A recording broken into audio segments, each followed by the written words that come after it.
Alrighty. Hi, everyone. Happy Friday. Hi, Jamie. Hey, Daria, how are you? Good, good. How are you? I'm great.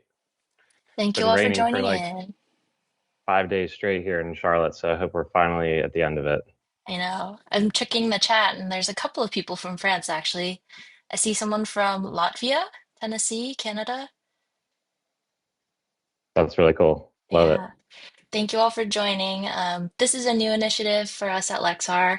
We have so many incredible elites and ambassadors part of our team, like Jamie, and they have so much expertise, knowledge, and just fun stories to share with the community that we wanted to create a platform for them to share all of that with us. My name is Dabria. I'm the community manager here at Lexar. I interact with lots of people across social media, and I also partner with Jamie to launch some of our new product launch social media content. So thank you all for joining in today. We're super excited. Yeah, I'm really excited to be here. Big thank you to Lexar and Daria and Joey Lopez, who's in the chat somewhere. But yeah, just big thank you to Lexar for inviting me to do this and obviously for their tremendous support of my career and what I do for the last 10 years now. So yeah, big thank you to you guys. And thank you. It looks like we have a lot of people joining in, a couple from Ireland, actually. Love it. Uh, I know it's always really cool. Like I love seeing all these different people from all over the world. Like I know a bunch of my friends have popped in from literally everywhere. So it's really cool to have people from literally every corner of the planet and uh all sharing like a common passion for photography and racing. Maybe you don't even like racing. Maybe you just like want to learn more about workflow. I think that's ultimately, what we can do here is maybe help each other because I like to learn. I like learning. I learn all the time from my friends and colleagues. yeah, this is definitely the place to do it. Um, so I think we'll get started in a couple of minutes, just to give everyone an idea of what's going to happen here. Jamie has a presentation that he's prepared to kind of go through tips and tricks and motorsports photography 101. We'll also reserve 15 to 20-ish minutes towards the end for Q&A. I'm going to be turning off my camera and mic so that all the spotlight is on Jamie and his presentation, but towards the end, I'll jump back in and share some of the questions from the chat. I mean, anything you guys want to know, like it's not just, I mean, this is very workflow specific as far as a workshop, what I'm kind of covering. But if you have questions that are not specifically related to workflow, fire them in the chat box. We're kind of flagging them. The Lexar team will be flagging them, and then we'll kind of answer stuff at the end, which is usually pretty much the best way to handle it. So if you have questions for me, whether it's related to workflow or not, drop them in there. And if you're from somewhere that's cooler than Charlotte, North Carolina, drop that in there too. I saw Singapore. Ooh, I love Singapore. I've been a couple times for the Grand Prix. Ooh, okay. I think we are just about ready to get started, so I'm going to turn off my camera and pass the mic to you. All right, let's do it. So, all right. As we have mentioned, my name is Jamey Price. I'm a professional motorsport photographer.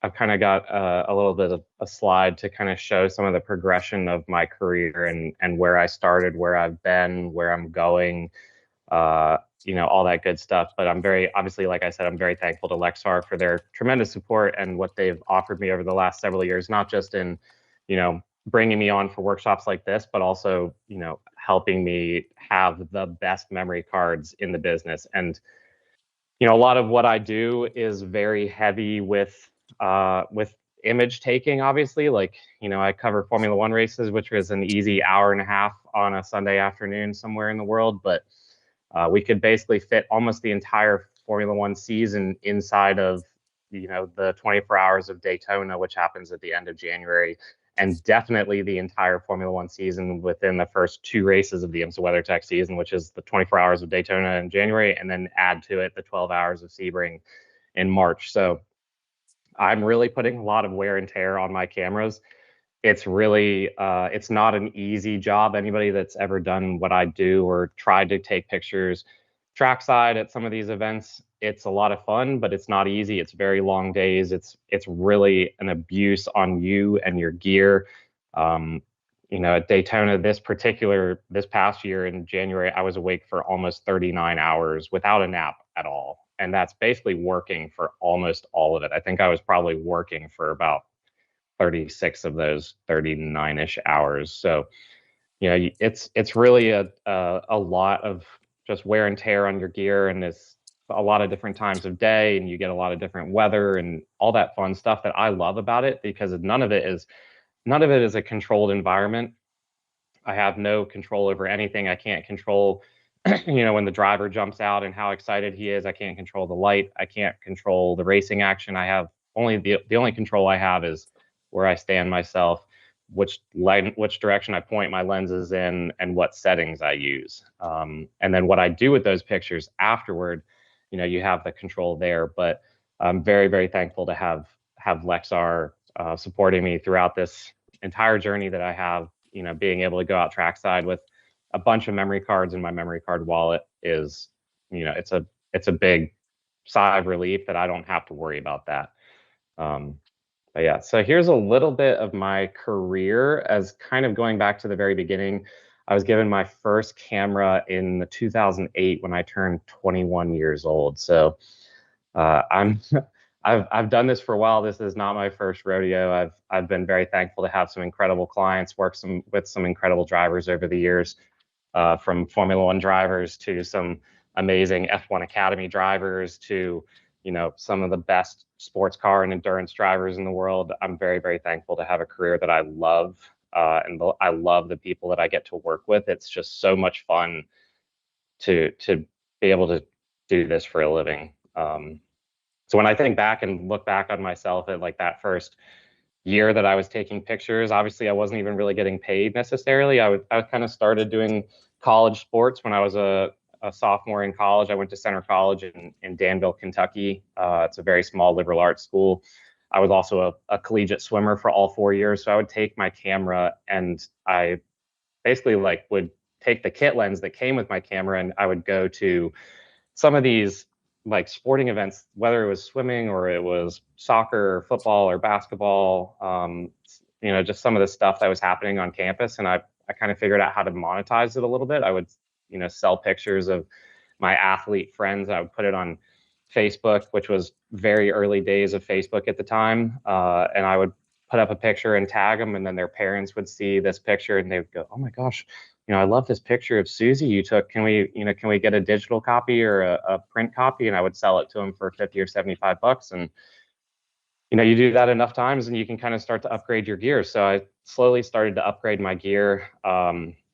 Many of you know, not everybody does, but I was a horse racing jockey for many years during my time, when I was in college, but also, at the end of my high school career and then after college as well. So I was riding horse races all over the world. I moved to England for just about 6 months in 2010, and when I was living in England, I was given the opportunity to work for a couple different agencies, and a couple different photographers that would hire me to go to some of these events, some of these horse races that I wasn't riding in.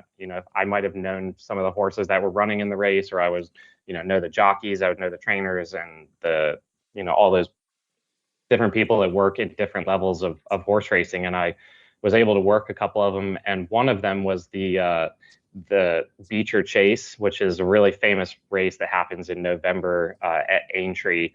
And one of my friends actually ended up riding the winning horse from that race. And I got a photo of him jumping over this very famous fence called Beecher's Brook.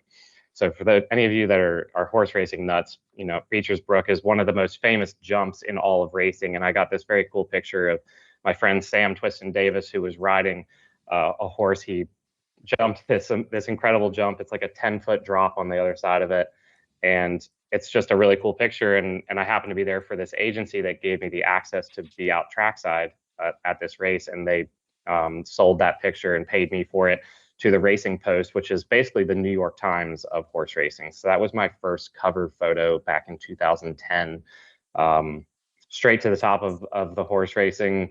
ladder for photography, and it just kind of all started to snowball a little bit from there. I had some internships when I was in college. I did a lot just with newspapers in Charlotte. I was an intern for a newspaper in Kentucky, Danville, Kentucky, where I went to school. So I got a lot of newspaper experience, which is really where I started to learn about the workflow side of being a photographer. Because again, this is back in 2009, 2010. Digital photography was very different than it is today.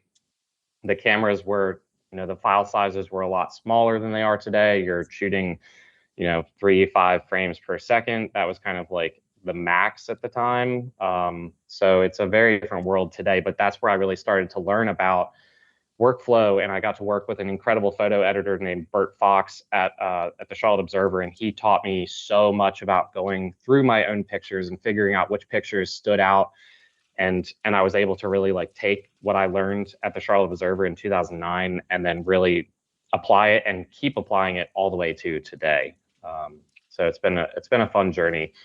2011, I covered my first professional motorsport event, which was the NASCAR Truck Series race at Charlotte Motor Speedway, and it was a good one actually because Kimi Räikkönen, the 2007 Formula One World Champion, was driving in his first NASCAR event, and that was really why I got access to it. I cold called an agency in England and said, "Hey, Kimi is running this race. Do you have a photographer covering it?" And they said, "No, we don't.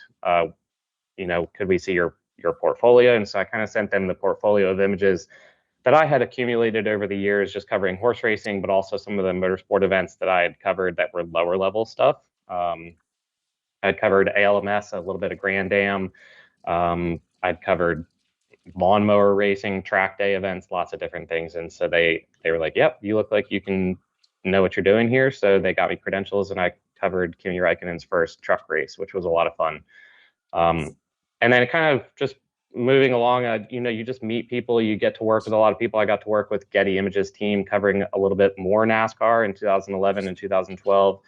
And I covered my first Formula One events in February 2012. And then the first Formula One Grand Prix that I covered was the United States Grand Prix in Austin, the very first one that they ran in Austin in 2012.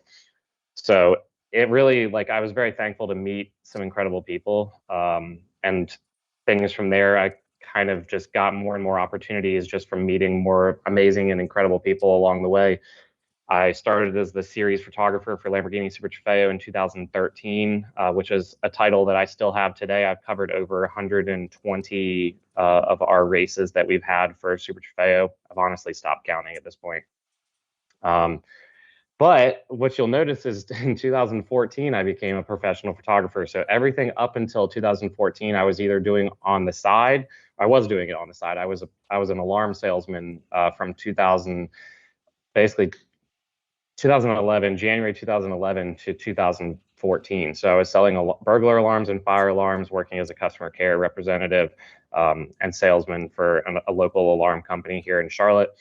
And it was a job that I loved, and it was something that was really, it was fun on some days, but you learn a lot about business, and but you learn a lot about dealing with difficult customers, and some of them are easier than others, but it teaches you a lot about business.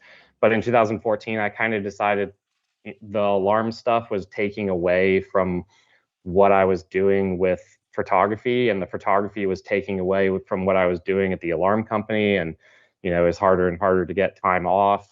They were like, you need to pick one basically. And so I decided, you know what, I'm going to make a jump. So I became a professional photographer in 2014, in I guess it was late July 2014. So it's been over a decade now. So it's not an accident anymore. And then in 2015, I became a Lexar Elite Artist.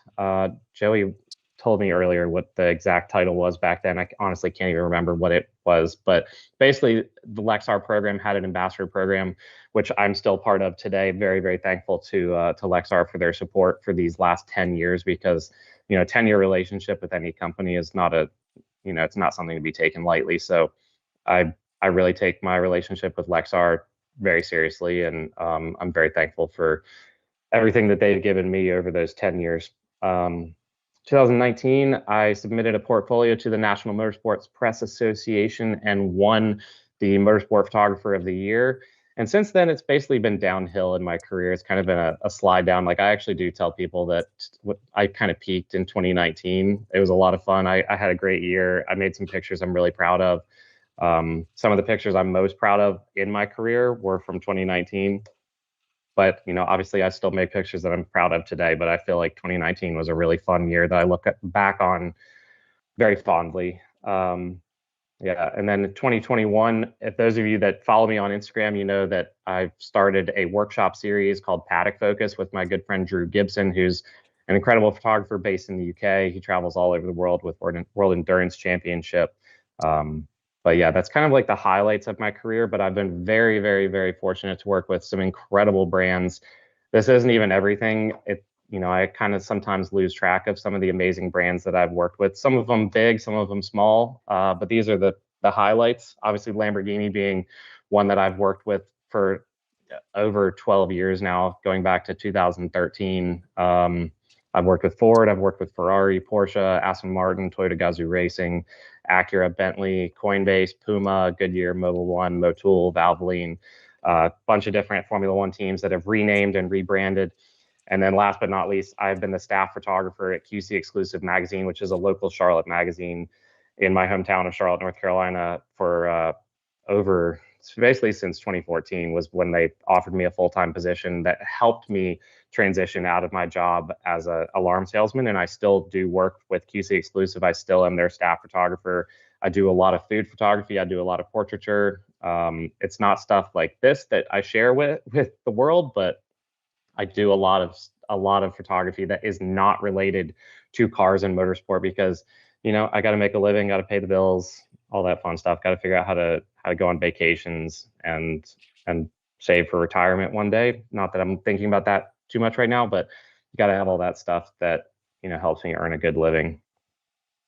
So with motorsport photography, I know a lot of you do follow my social media channels, and I'm a huge advocate for teaching about motorsport and motorsport photography. And I genuinely believe that motorsport photography, if you go to a race, it is such a cool atmosphere, and it is such a cool like thing that these series and these tracks encourage fans to bring your cameras. Like you can't do that with the NBA, you can't do it with the NFL, you can't do it with the Masters, you can't do it with name your event. Like you literally can't bring cameras to some of these events, and you can't bring cameras to some Formula One events, but most of the motorsport events that you could go to, you do not have restrictions, and you are encouraged to bring your cameras to those events. So I've loved seeing people trackside at some of these races. Like it always blows me away when people stop me at these races and give me a bag of peanuts because I have a thing for M&Ms.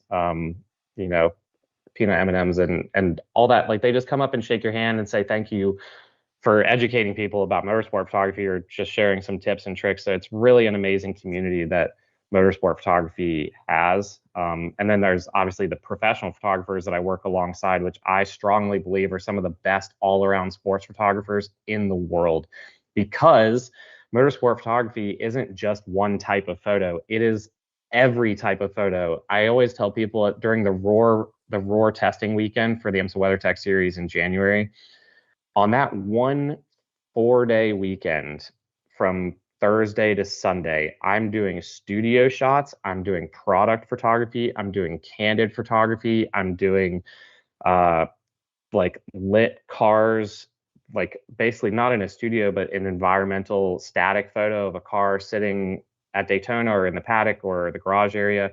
It's basically like shooting a road car for a magazine.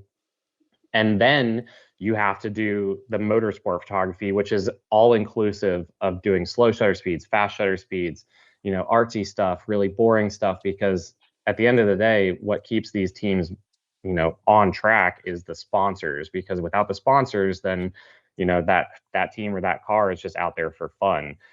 And this is big business. This is billions and billions and billions of dollars that are being thrown at motorsports. So you really genuinely do have to be able to do all of it. And that doesn't mean I like all of it. That doesn't mean I like doing studio stuff. I think it's really not my cup of tea. It's not something that I excel at. It's not something I ever studied. I never studied photography. If you'll notice from that last slide, I didn't say like I graduated with a photography degree. I graduated with a history degree and an international politics minor. So photography was never something that I studied. So I've had to learn on the fly and learn from other amazing photographers that have helped me along the way. When it comes to Roar Weekend, I lean on the photographer friends that I have to help me set up our studio because I hate it personally. But I know that there's some amazing photographers that do studio stuff, and you literally have to be able to do all of it. You can't just go out there and hit tenth of a second pans, only pans, just doing artsy creative stuff. Like you have to be able to do all of it. But then understanding your camera, understanding photography is so important to being a photographer. You have to understand shutter speed and aperture and ISO and how those three things mix to become the exposure triangle.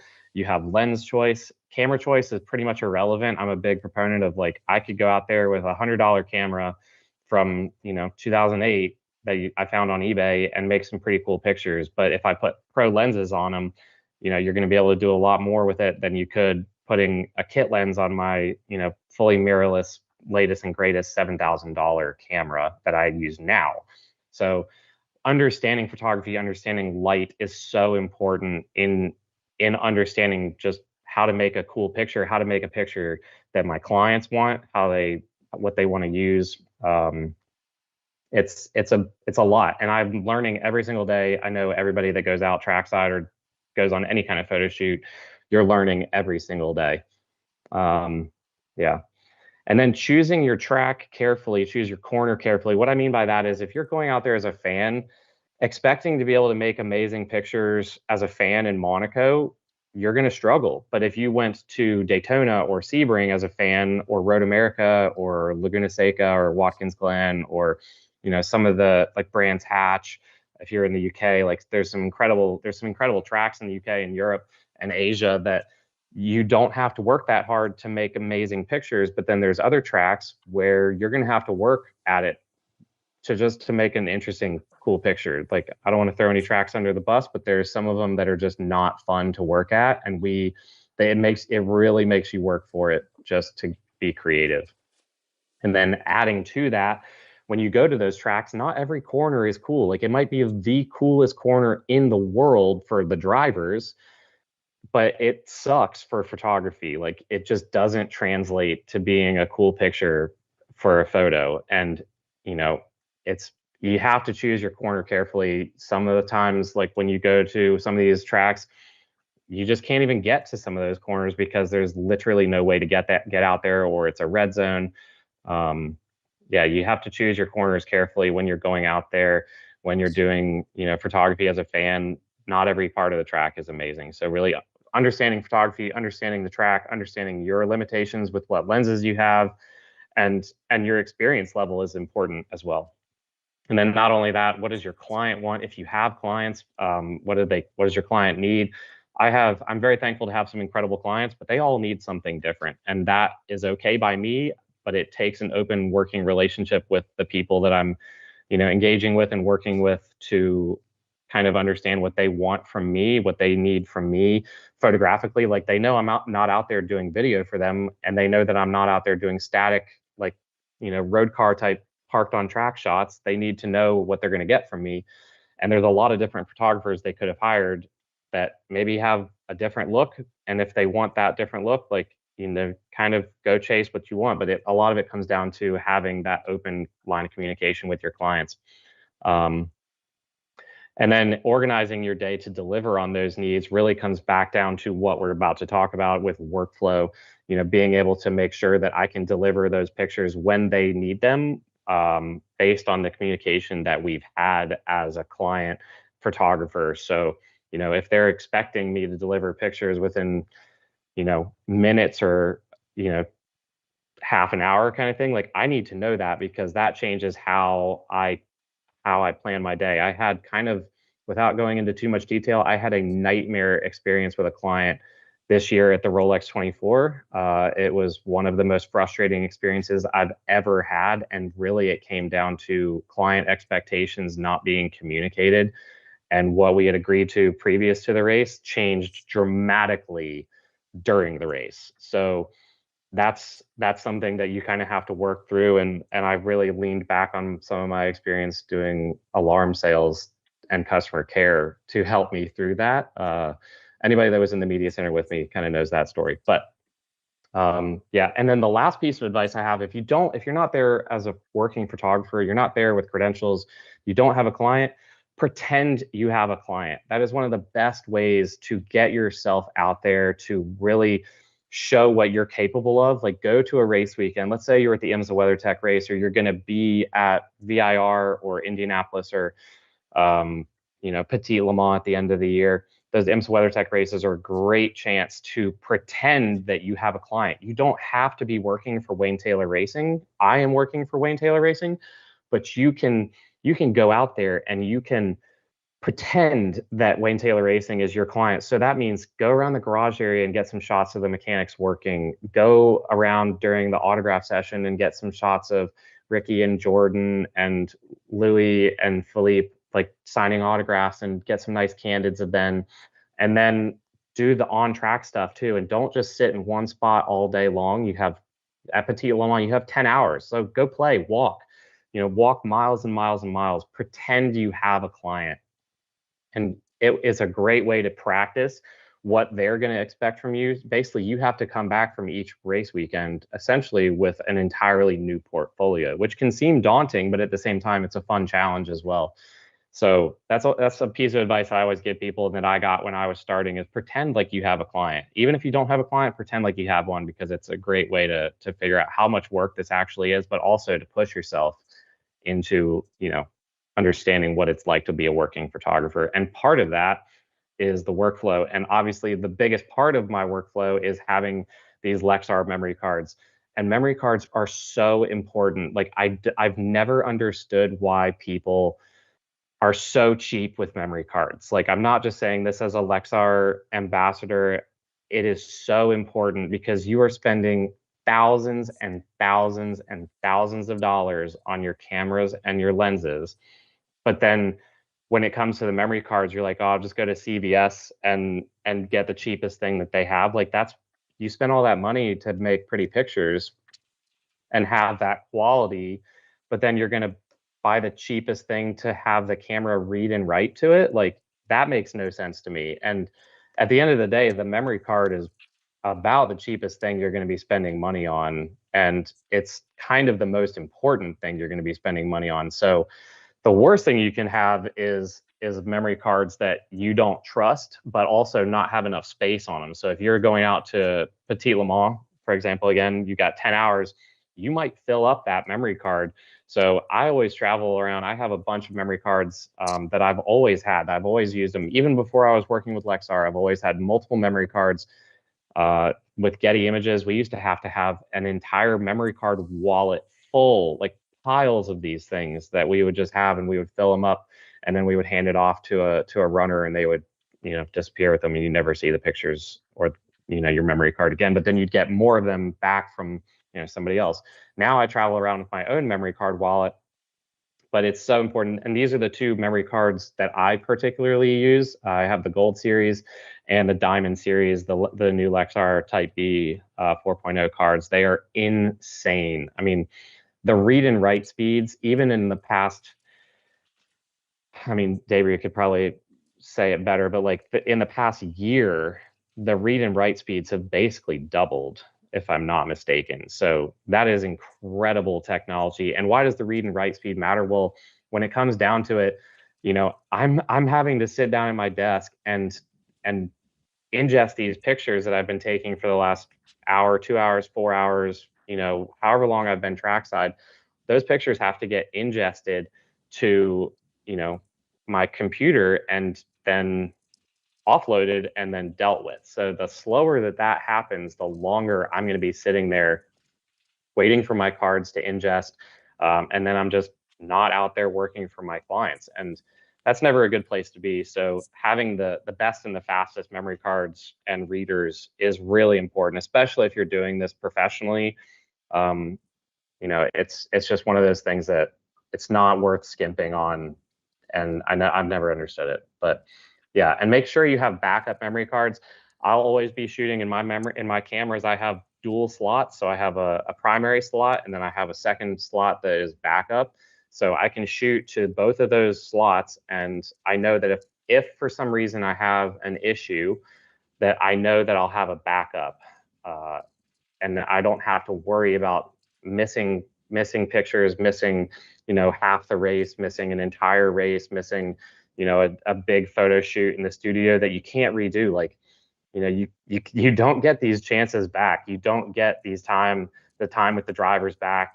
If I ask Lamborghini, for example, to set up a shot of the SC63 on the banking at Daytona, I'm not going to get another chance to do that. IMSA WeatherTech has given me that slot specifically to do it. Lamborghini has put the car together to do it, and I can't do it again. So making sure that you have backup for your photos is really, really important. Okay, diving in. Here's two of my favorite pictures of me at work. One of them covering Formula One, the other covering the 24 Hours of Le Mans. And this is really the biggest like image delivery and image workflow, the two biggest series that I cover. And they're very, very different in terms of how we deal with images and how we deal with, what we do with the images from literally the moment we take it all the way to how it's delivered. So starting with Formula One is a really it's a sport like none other, to be honest. It's kind of like the Olympics happening 24 times a year is really how it feels.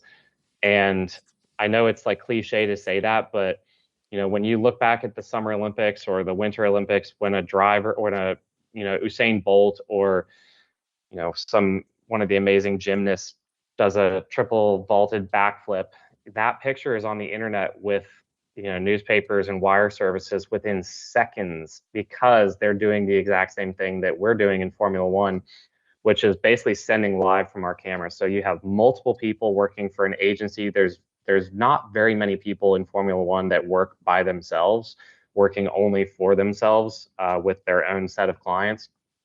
Most of the people standing trackside in Formula One are working for an agency. Of course, there's exceptions to that, but you have an agency basically means you have multiple people servicing multiple clients. So you're all piling your images into one place, and then those images are being delivered to those clients, whether it's a team, a sponsor, a manufacturer, the series, drivers. In some cases, the drivers generally hire one person, but the teams, like for example, Red Bull uses Getty Images, and Red Bull and Getty probably have between 6 and 8 people at every single race just doing photography. So yeah, it's a big operation. So you have multiple people covering it, and each one of those people is sending live from their camera. So what I mean by that is literally you take a picture and you select on the menu button on the back of your camera upload, and you kind of pre-configure it before you get to the weekend where your pictures are going to go. So generally they go to an FTP folder that's an offsite server somewhere in the world, depending on which agency it is. And those pictures then get handled remotely by somebody that's either sitting in the media center, which is what they used to do, but that's very costly to bring a person to sit in the media center.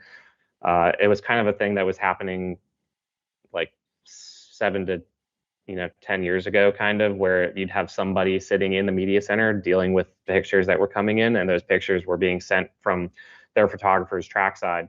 Now, what's happening is your pictures are literally going to a server in England or the United States somewhere, and those pictures are being handled remotely by an editor who's then checking them, making sure that they're sharp, the color is good, the crop angle is good. They're doing very minor adjustments. They're not changing very much at all. These agencies are really, really, you're not photoshopping rainbows and unicorns in. You have to be a very skilled photographer and get it right straight out of the camera, which is a lot of fun.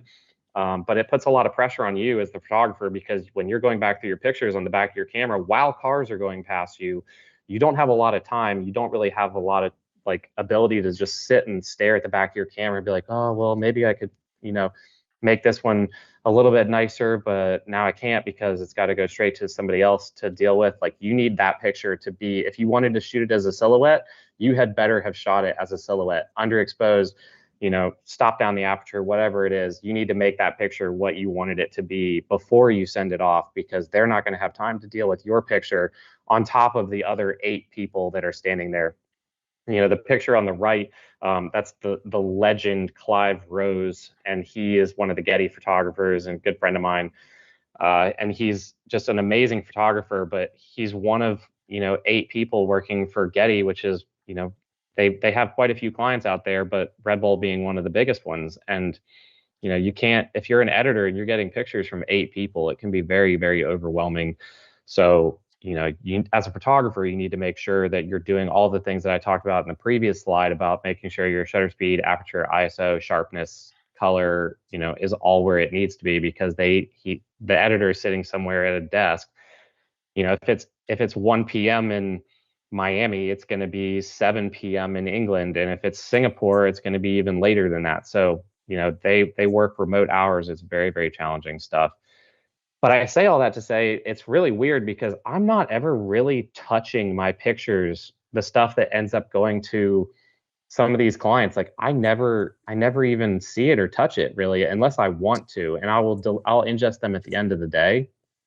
But it's not something that I'm really ever going back and looking and like saying, oh, I wish I'd done this differently, or, you're sending it and forgetting about it because the race moves on. By the next weekend, they're already going somewhere else, and you're already going somewhere else too. But we are generally shooting RAW and JPEG. That's what most of us shoot. If you kind of like save your pictures, I'll shoot the RAWs just for me, and I'll kind of work it a little bit better or differently afterward. But the JPEGs are being sent straight from the camera to our editor, who, for the agency that I work with, it's called XPB Images. Our editor, Matthew Kingston Lee, is in England. So I'm sending him the high res JPEG files, and I'll ingest the RAWs later on. But he's getting, between 50 and 75, sometimes 100 pictures from, 5 people for each practice session or race. So, you can kind of do the math. It adds up pretty quickly. But Formula One is definitely a unique animal, but it's not any different to what you would do in any major sport, really. Like football, soccer, basketball, all these agencies are really doing pretty much the same thing. The only difference with motorsport is that we're not hardwired in necessarily to an Ethernet cable where you might be at an NFL game or an NBA game if you're the team photographer, and there's only going to be like, a couple team photographers for an NBA team or an NFL team. Like, you don't have 8 people that are trying to all send to one person. It's just a little bit different. So yeah, it's a very interesting thing that Formula One, these are big tracks. You're really struggling. Like, trust me, when I say struggling, I mean struggling with upload speeds. You're connected to a Wi-Fi network, to the mobile network. So if there's a ton of people at a race, that mobile network, anybody that's ever been to a race, how terrible the mobile networks are at some of these events, and it can really bog down the entire system. Sometimes it flies, and sometimes you're like, great, I've sent 4 pictures from this entire race, and there's still like, 200 to upload to poor editor guy sitting in England. Whoops. And then, of course, we move to endurance racing, which is slightly different, but not massively so. This year, in all my endurance races, I'm not working for an agency. I'm working for myself, or I'm working for a very small team of people. For the 24 Hours of Le Mans, it's just me and my good friend James Moy, and together we do the Toyota Gazoo Racing photography. So we're covering both of their hypercars, for all of their activations and events. The rest of the work that I'm doing in IMSA WeatherTech, they are all my clients that I've found, I've developed the relationship with. I set the prices, I set the deliverables with obviously the communication from them. And I'm hiring multiple people working that event for me. So it's kind of like I'm running my own agency essentially. So it does, you kind of get your own version of running an agency with all the fun things that come from that. it can be very frustrating. It can also be very rewarding.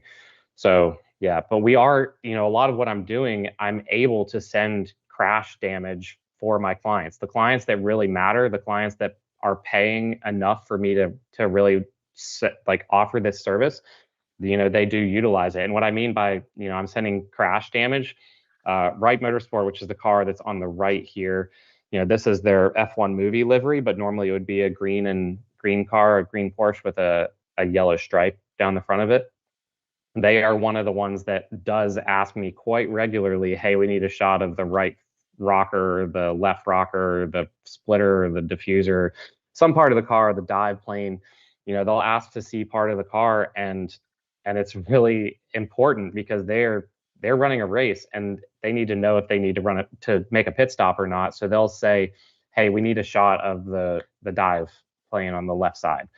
And I'm like, okay, so I'll maneuver myself to take a picture of that spot of the car, and I will upload it to a gallery that I have on Photo Shelter that I can send directly from my camera to that gallery. They can pull it up and they can look at it in high resolution and say, yep, our splitter is absolutely destroyed. We need to change the front of the car, and it's going to make a performance difference. And I've had to do it a lot. I think at Daytona and Sebring, just between those two races, I think I probably had 15 or 20 text messages from two of my teams asking for crash damage stuff. And some of it is at really inconvenient times, but it is what it is. And I'm there for them and I want them to win. So I'm happy to help them. But it is one of those things that modern cameras are able to help us do that. And, I'm thankful to be a part of teams that actually utilize the photographers and the photography in a way that makes a difference for them. Similarly to the Formula One side, I'm shooting RAW and JPEGs. The RAWs are for me to deal with later on, or something that I might want to process a little bit differently. Like, the sunset at Sebring is always a good one, or sunset at Daytona. Like, I want to get a little bit more out of it than my JPEG would necessarily offer. But I am using a remote editor this year, which is mainly because it's it was getting too slow with me being trackside for 3 or 4 different series. I'm basically trackside for the entire day, starting at 8 a.m. and finishing sometimes at, 9:30 p.m. Sebring 12 hours always a really hard weekend. That Thursday at Sebring, anybody that knows it's like our hell week essentially is really what it feels like, because you're on track from morning until night and it does not stop until the checkered flag flies for night practice at 9:30 p.m. or 9:45 p.m. And then you have to sit down and go through all your stuff. So this year I've started using a remote editor. I've been working with 2 guys who are both based in England, both guys that I have huge trust and faith and respect for. And they're handling my pictures as well as the 2 guys that I have working for me. So between the 3 of us, we're all taking pictures of my clients trackside in 3 different locations. So one of us will be at turn 1, the other will be at turn 5, the other will be in pit lane, and we'll kind of move around and rotate. And our editors we'll go back to our computer, we'll ingest our memory cards, we'll choose the selects. And so instead of like sending it straight from the back of the camera, I might have been tagging in the back of my camera, but not sending anywhere. And then I will take those selects that I've done and then send them to our editor, and then I'd never touch them again. So unless it's a really specific thing where it's like something that my client has specifically asked me to edit and handle, or it's like a sunset shot or something that I just want to post to Instagram, I will then handle those raws. But it's taken a huge weight off of my back to have a remote editor working for me at these events. It's been it's been nice to be able to sleep at some of these events, to be honest with you. So I don't have a picture. I've never taken a picture of my media center workstation, kind of the areas that I'm working. Some of them are nicer than others. Anybody that's ever been in a media center knows that not all media centers are created equal. The Le Mans Media Center comes to mind as one of the worst because it's old. It really needs an upgrade. And then you go to places like Abu Dhabi, Circuit of the Americas, even Indianapolis are really, really nice media centers. But then you kind of get a mix of everything in between. And so basically you just have a small workstation where you can kind of put your computer and a couple cables, and you know it's all very self-contained. Nobody's really bringing a monitor to edit off of. Like we're all just working off of laptops with a mouse and the USB-C, ports that we have on our computer or an external version of. And that's kind of your workstation where you live for a week. If you're at Le Mans or you're at one of these tests, that's Daytona. We've set up in the Daytona Media Center for almost 2 weeks for roar testing and race week stuff. So you really make it home. So you need to make it comfortable. So a lot of the hard drives that I'll bring, I'll have multiple hard drives because you really do end up shooting a lot of pictures. I'm not clearing pictures. I'll clear some of them, but I won't clear all of them. So a lot of it does just get saved. At the end of the day, I'll clear my JPEGs, out of the folder because I don't need that. But the RAWs, I'll keep almost everything because I do get asked quite frequently, hey, can you go back and find a picture of the Porsche #7 car? Like somebody asked me this past week for shots from the Miami Grand Prix that wouldn't necessarily be just Lewis Hamilton on racetrack. They want specific kinds of pictures, so I'm going to go back through all of my take from the Miami Grand Prix and try and find something interesting or useful out of it.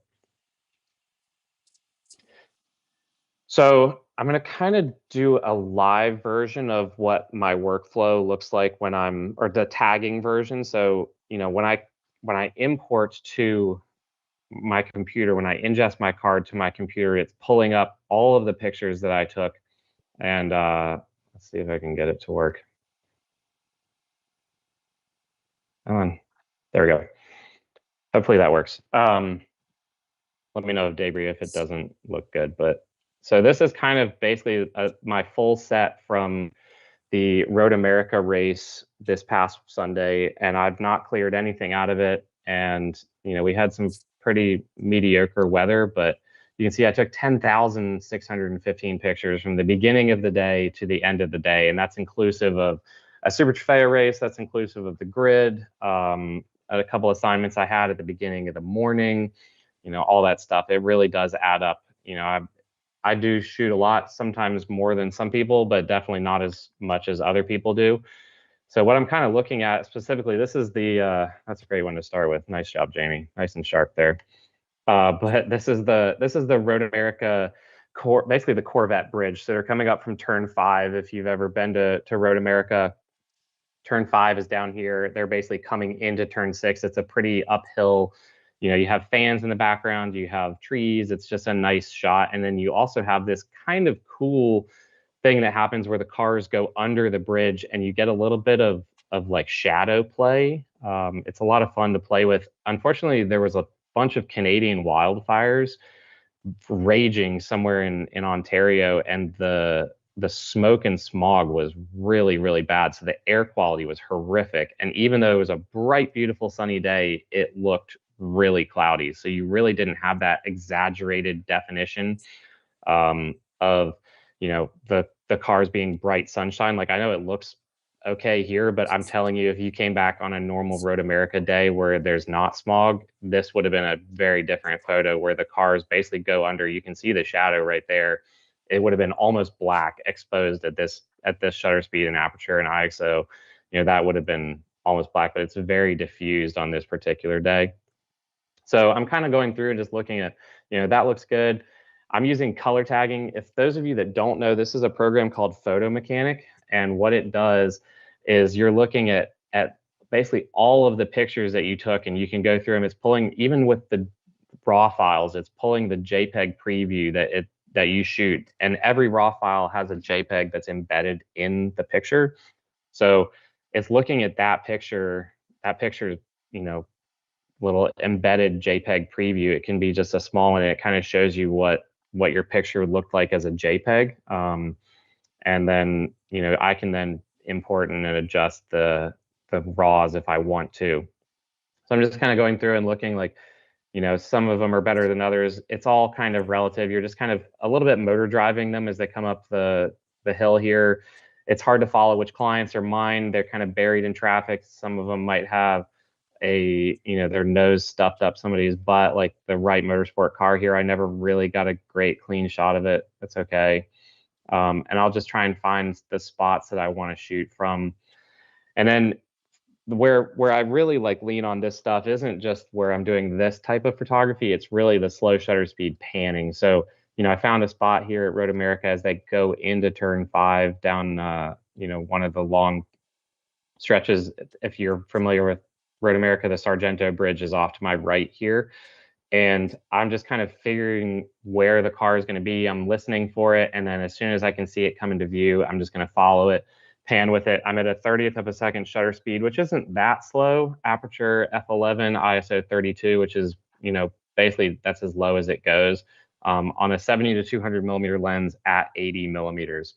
So, if none of that makes any sense to you, that's kind of the exposure triangle. I'm using full manual. I'm not using aperture priority. Um,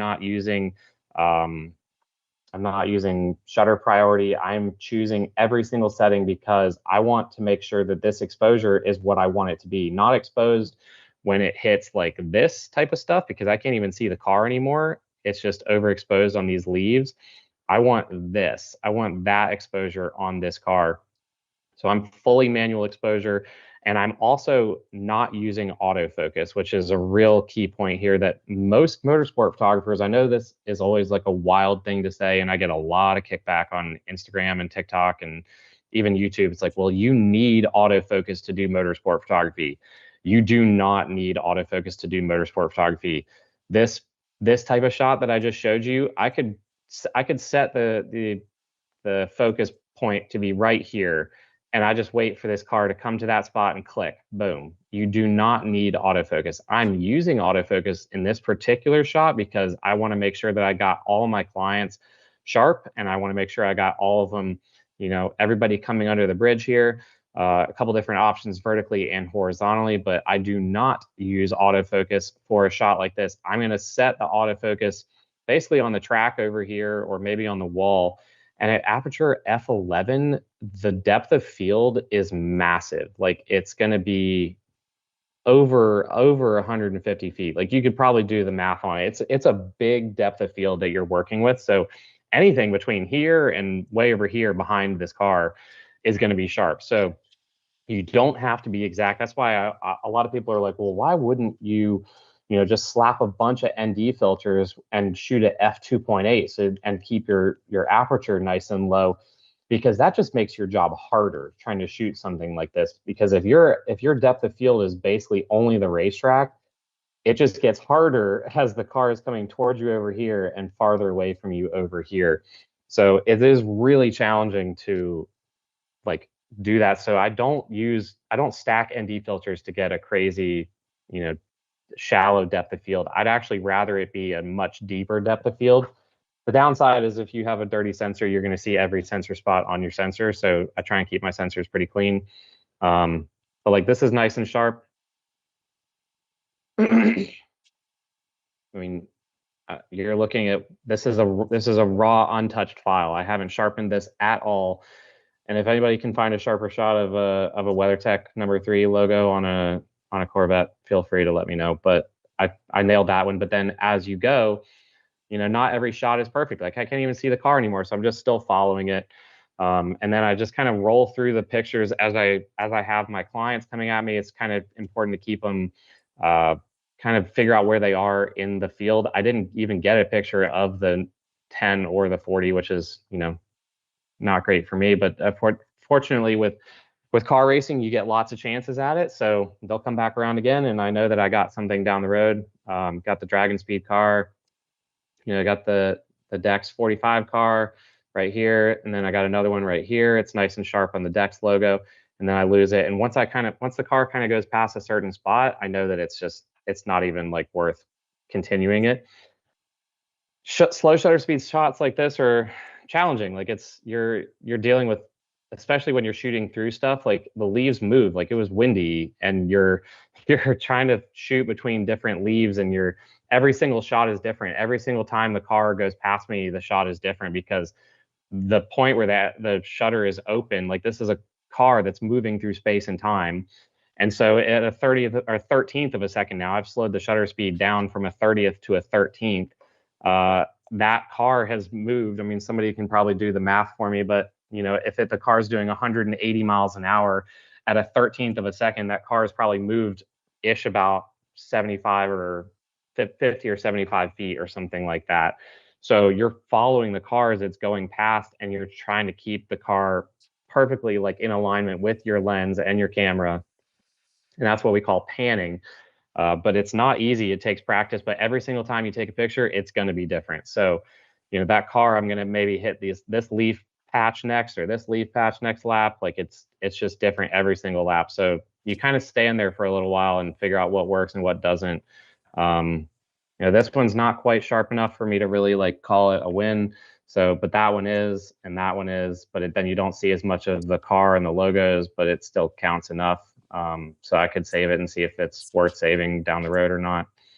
Yeah, and you just kind of flip through and roll and just keep like, keep practicing, every lap is different, trying to get different cars. My client cars obviously being the most important, and you can get some really cool stuff, but it is not easy. And then you kind of just go through and figure out which ones are work good, which ones aren't. I'm using this system, the photo mechanic system, and I'm just color tagging. So what you saw me do there, this is, I colored it as a non-priority yellow. So I have options for purple, red, orange, yellow, blue, darker blue, like a fluorescent green, and darker green. So you can customize those whatever you want it to be, however you want to classify yours. I kind of go through and figure out my clients are the priority ones, and then I will then adjust. And then I've got I can take all the ones that aren't I can take all the ones that aren't color tagged and put them into various different classifications for what I want, what's priority, what's not priority, what needs to go out immediately. If I get to the podium and my buddy Ranger wants a picture, I can color class it purple, and then I can make sure all the other pictures go away, and then it's left as like the purple ones that are the most important for me. So it's really a really nice system. This is a program that I've used for many, many years since I started working at the newspapers that I was working for. This is really how they look for, at high volumes of pictures. And I know there are other programs out there that do essentially the same thing. But Photo Mechanic has been something that I use. This is not sponsored by Photo Mechanic. This is obviously a Lexar workshop, but a lot of us do use Photo Mechanic, and it's a system that we do try and utilize. I make all of the guys that I work with use it. It's just always been just a really handy system. So, oh Lord, I knew that was going to happen. Well, Gabriel, Technical difficulties. It's okay. yeah, there we go. Okay, so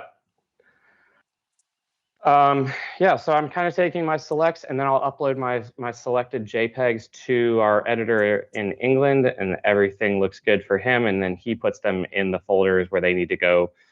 Once I get home, it gets a little bit simpler. I'll just upload all of those selected RAWs to my backups on PhotoShelter. That's kind of what I do. I have a digital archive that I've got on PhotoShelter that I kind of have all the magazine stuff that I do and all the racing stuff that I do, just classified by event, by year. Obviously, I have a stack of hard drives, and I haven't yet quite figured out how to do a NAS system.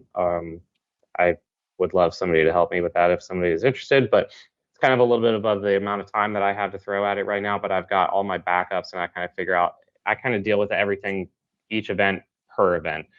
And then all those images get backed up to PhotoShelter, the selected images that I have. And then on my hard drives, this is what the hard drive file naming looks like. It's just by event, by day. And it really just makes it nice and easy to look back and figure out what event was what from each day. Again, as I said on Instagram, there's many ways to peel an apple. If this isn't for you, then great. If not, then you can probably take what I do and make it into your own thing, or you can please like teach me if you have a better system. This just works for me, but everybody has a little bit of a different way of doing it. And that is kind of my workflow, more or less in a nutshell.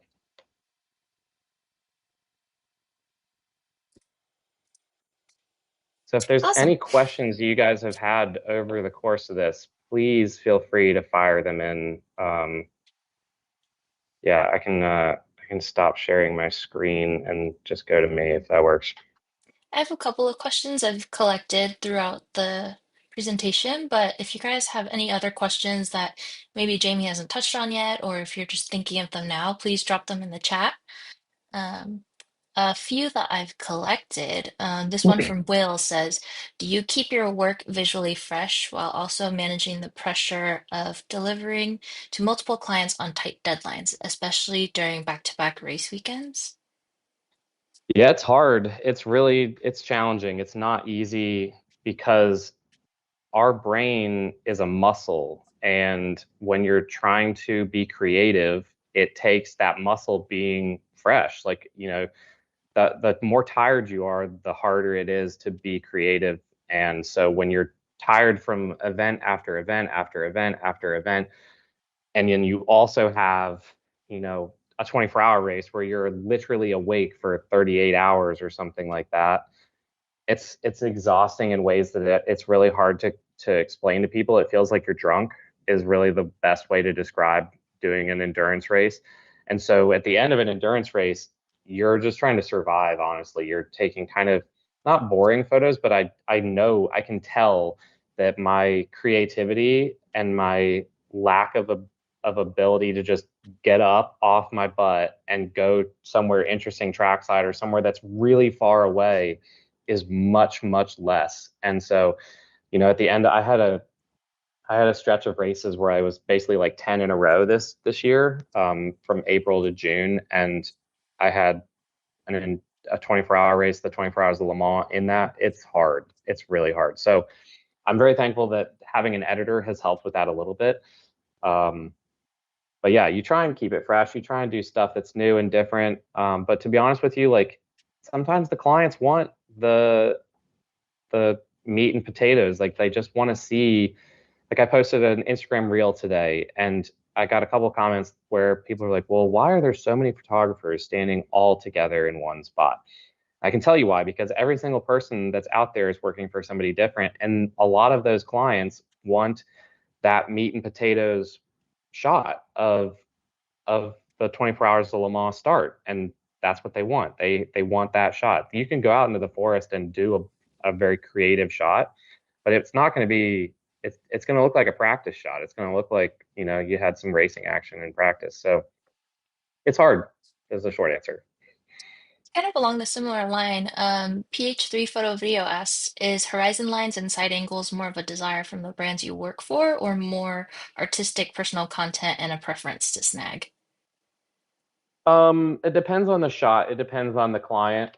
I'm very thankful that a lot of my clients want creative photos. I mean, they could hire anybody to do like the boring photography that anybody could do, I guess is I don't really know how else to say it. Um, but yeah, like ultimately they're hiring an artist. So if you've hired an artist, you've commissioned an artist. You don't want to just necessarily tell that artist, I don't want you to paint. Like if you hire Picasso, you kind of want a Picasso. Like you want that style. I am not Picasso, but my clients have hired me specifically, so they want me, whatever that version of me is, the version of me that I've refined over the 15 years doing photography. That's what they want. There's other people that they could go hire, a Monet if they wanted. They could hire, whoever they want. And there's different visions, different styles, different brands want different things. And that doesn't always stay the same because you get brands that hire a new art director or a new marketing team, and then everything is suddenly out the door. So yeah, it's a creative business. It's a creative everything that, thankfully maybe AI will one day take over and I won't be needed trackside anymore, but that day is not today. Thankfully, it's very much like still a person on a racetrack holding a camera making decisions kind of business. Yeah. A very common question I've seen throughout your presentation is how do you get your foot in the door? This one from Kevin says, home track I shoot is at Road America. Yeah, I mean, you just need to go to those events. You kind of just need to do the legwork yourself and go to as many events as possible. Like going to one Formula One race does not count as trying to get your foot in the door. You need to go to small races, you need to go to big races, you need to go to anything. If you're, the best thing to do is just figure out what's in your area and just do all of it because a lot of it you can do at basically no cost for free, essentially just your own gas mileage or a very minimal price. Like there are events, the bigger events you go to, the more expensive it is. And like Formula One, I love Formula One. I'm the biggest Formula One fan in the world. I've been working in the series for over a decade, and I've been a fan for since I was 12. And I love Formula One, but that doesn't mean Formula One is the best ticket you can buy as a fan with a camera because it's not. So go to events, go to Road America for every event that they have. Introduce yourself to people in the paddock. Introduce yourself to the marketing team at Road America. Introduce yourself to the photographers that work for Road America. Be on Instagram, be on social media. But when I see people posting on social media and Instagram, and they send me their portfolio of pictures, a lot of the times they'll send me a gallery and it's pictures of their cat, pictures of their dog, pictures of a rainbow, pictures of their girlfriend or their, cousin or niece's second birthday, and that's not what's going to sell you as a photographer. Niche down hard, and if you want to be a motorsport photographer, create an account like Jamey Price photo is all you're going to see on there is racing pictures. I take a lot of other pictures. I have a private account for my family pictures, for our vacation pictures, for pictures of me fly fishing. I have a private account, but none of you know it because it's only for my family and my friends. The racing stuff is what's going to get you in the door. So if you're trying to be a race car photographer, be a race car photographer. If you're trying to be a food photographer, be a food photographer. If you're trying to be a landscape photographer, be a landscape photographer. And doing too many things doesn't really help you. Yeah, that's super helpful advice. Some other questions that I've seen, there's a variety of them, but they're asking about like different lenses, different camera bodies, really just getting down to what gear you use. But after knowing you for a couple of years, Jamie, I know that you're a huge advocate for not focusing so much on gear, but more on the fundamentals. Yeah, you're absolutely right. Like, I don't like getting too deep into the weeds on cameras because I've used so many different cameras over my career. The lenses haven't changed at all, but the cameras more or less, you know, they kind of like it just it's a thing that you hold that you make decisions about what settings you're using. If I showed you pictures from 2014 and pictures that I took 3 days ago in Road America, you wouldn't necessarily be able to see the difference in the picture. Like you wouldn't see that it's unless you knew racing, like Forte Racing or Wayne Taylor Racing wasn't running a Cadillac in 2014. Like you wouldn't be able to tell the difference. It's the lenses, like it's your decision making. The cameras make a big difference when you're doing this at a professional level, like to be able to repeat your quality. So the kind of the analogy I always use is if you're trying to run a restaurant, you don't want to necessarily use a campfire and a skillet to cook for a restaurant full of people.